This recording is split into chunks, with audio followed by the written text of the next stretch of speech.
Notre invité C360 d'aujourd'hui est Marc Kouara. Il est communicateur.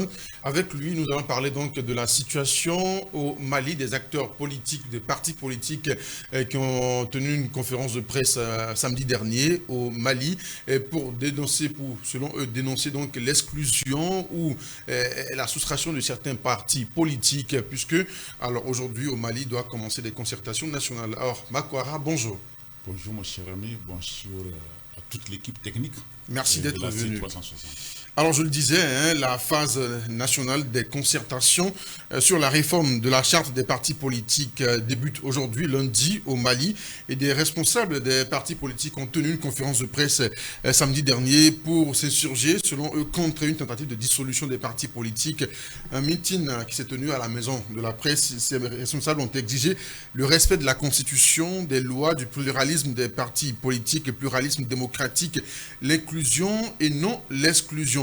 Alors, quand vous suivez, vous avez eu le temps de parcourir aussi cette déclaration, quand vous suivez cette déclaration des partis politiques, tout de suite, quelle est votre première réaction? Ma réaction, d'abord, merci de m'avoir donné la parole. Ma réaction est que je pense que les politiciens maliens n'ont pas vu l'histoire. Ils n'ont pas... au fait, ils ne se rappellent pas d'où est venue cette situation malienne. Vous savez, moi, hier, surtout quand j'ai écouté M. Souf Diarra, mais moi, je ne sais pas qu'est-ce que moi j'allais dire. Si j'avais en inbox, si j'avais son numéro, j'allais l'appeler. Parce que je me dis dans leur déclaration, quand ils parlent du fait qu'on veut les exclure de la vie politique, de la décision, des affaires courantes du régime malien, ils oublient beaucoup de choses. Quand M. Assimi Goïta venait au pouvoir en 2020, il a remplacé les politiciens. Les politiciens, ils ont appris le Mali de 90 jusqu'en 2020, où ils ont amené le Mali. Je pense que présentement, la jeunesse malienne, voire la jeunesse africaine, a compris que le problème de l'Afrique même, c'est ses politiciens. Je disais à un camarade malien hier, je lui ai dit, qui est d'accord avec les politiciens, mais quand j'ai fini de l'expliquer, il a compris. J'ai dit, prends le Mali de 60 jusqu'en 91. Et tu prends le Mali de 91 jusqu'en 2020. Et tu compares. Et tu prends de 2020 le règne d'Assimi Goïta de 2020 à 2025. Et tu me fais quand même une synthèse de tous ces gouvernants. À la longue, lui-même, il a compris. Parce que le problème de l'Afrique, c'est ces politiciens. D'abord, quand vous prenez une centaine de partis politiques le samedi, qui ne peut même pas faire sortir le millième de la population de la capitale malienne, Bamako. Donc, en réalité, je dirais que leur déclaration n'engage que eux, mais le gouvernement malien, dirigé par son excellent, le général Assimi Goïta, sait d'où ils vont, et je suis sûr que dans les jours, c'est aujourd'hui les consultations, ça commence, dans les jours à la fin de ces consultations-là, je pense qu'ils sortiront quelque chose de très propre, hein, qui va pouvoir leur permettre de bien travailler. Parce que, entre guillemets, je reconnais qu'il y a eu des petites erreurs quand ils sont arrivés au pouvoir. Et ce sont ces petites erreurs-là que les politiciens en profitent pour faire ces déclarations. Mais quand ils vont verrouiller tout, je pense le Mali aura quand même la paix tranquille. Alors, ce n'est pas une première fois que des acteurs politiques défient la transition au Mali. Vous, que pensez-vous de ce comportement des acteurs politiques dans ce pays? C'est normal, moi j'ai toujours dit, quand ils parlent comme ça, avant d'être politicien, chacun a un métier qu'il fait. Hein. Sinon, à ma connaissance, il n'y a pas un ministère chargé de politique qui paye les politiciens. Donc chaque politicien a son travail. Mais que chacun retourne dans la politique, ce n'est pas un métier.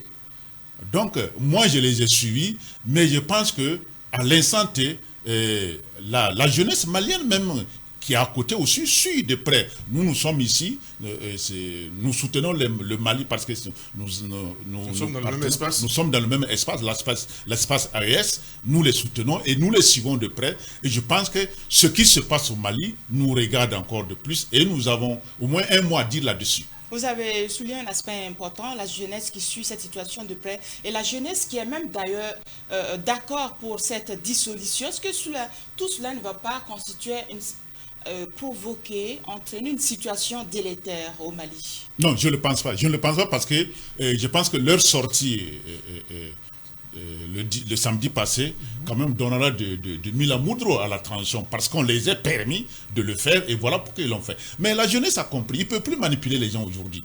Parce que c'est... Le Mali, une centaine, quand vous prenez, on parle d'une centaine de partis politiques. Est-ce que le Mali a besoin de 100 programmes de développement? Non, la jeunesse est consciente, la jeunesse a compris. Et je pense que c'est à la jeunesse qui soutient cette transition maintenant de dire à ces politiciens-là de se taire.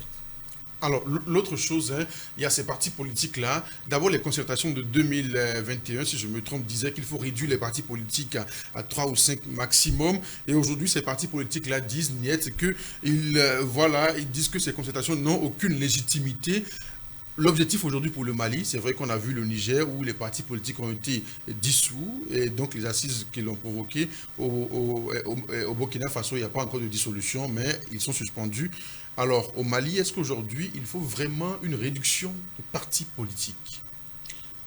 Vous savez, s'il faut d'abord aller sur le terme de la démocratie, je pense que le Mali n'a pas besoin de plus de 5 partis politiques pour développer le pays. 5, ça c'est le maximum. Mais aujourd'hui, le Mali n'est pas dans un système démocratique. C'est la révolution. Et qui dit révolution, on n'a pas de parti politique.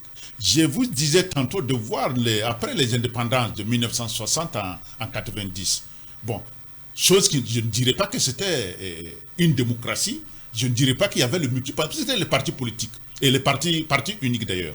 Chaque pays avait adopté un système qui allait avec son développement. Mais en ce moment, le Mali n'avait pas de problème.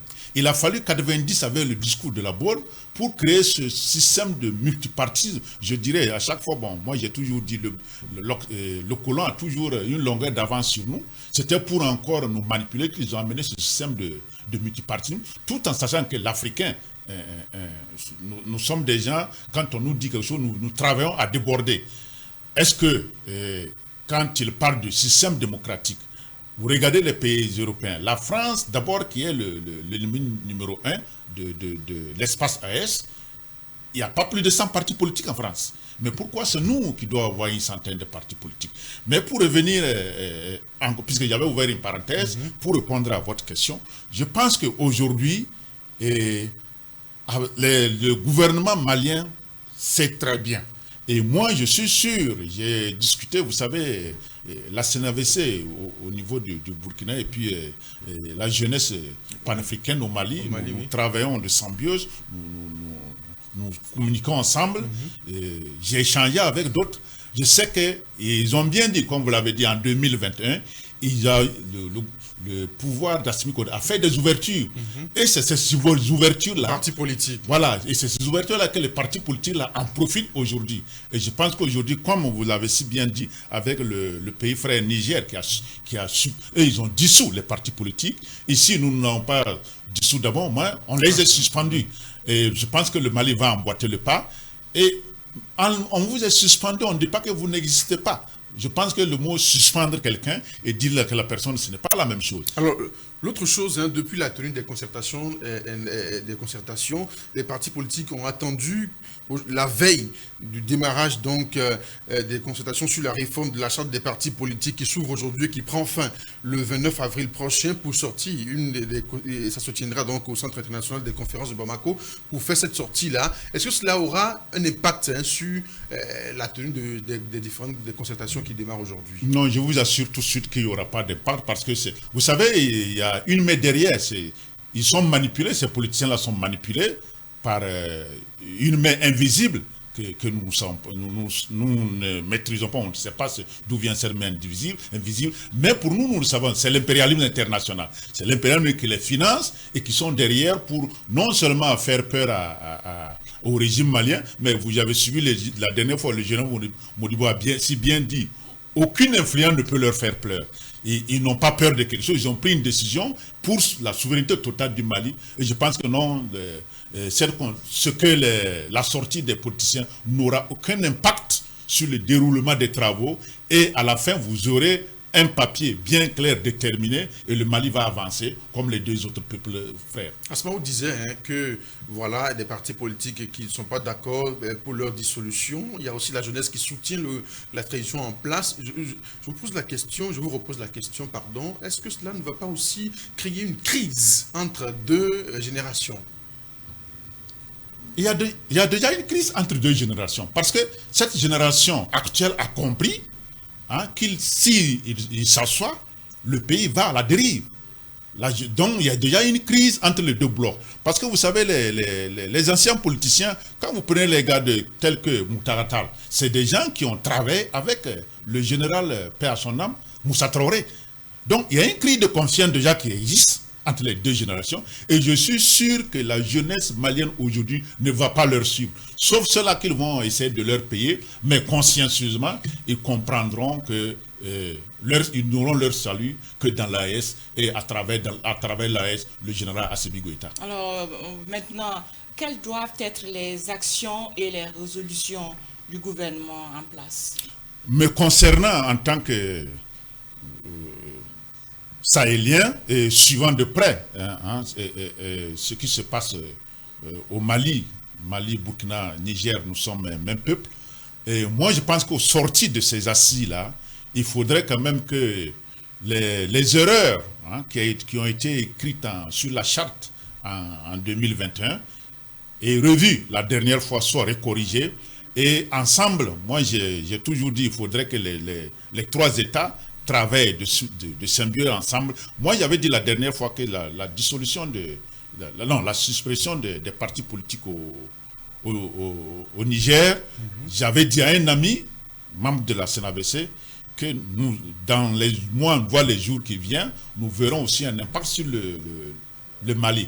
Parce qu'en réalité, bon, les trois pays doivent parler le même langage. Et voilà pourquoi moi je souhaiterais que les assises qui débutent aujourd'hui, bon, que nos frères maliens prennent langue avec les autorités burkinabées et nigériennes et qu'ils écrivent le même scénario qui s'est produit ici et là-bas. Et ces partis politiques-là, nous voulons qu'on les suspende, qu'ils disparaissent de la scène politique. La même situation doit être produite au Mali, au Burkina Faso et au Niger. Et au Niger.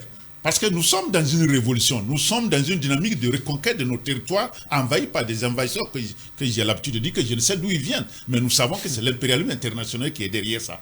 Donc, la même dynamique qui doit s'installer au Burkina Faso, au Niger, doit s'installer au Mali. D'accord. Voilà donc qui est bien dit, la phase nationale des concertations sur la réforme de la charte des partis politiques s'ouvre aujourd'hui donc à Bamako et qui va prendre fin demain 29 avril 2025 au Centre international des conférences de Bamako. Et on en parlait donc de cette situation, de ce climat-là qui a commencé depuis le week-end dernier au Mali avec Marc Kouara, Mali des partis politiques contre leur dissolution. Vous avez donc apprécié cette situation. Merci d'être venu.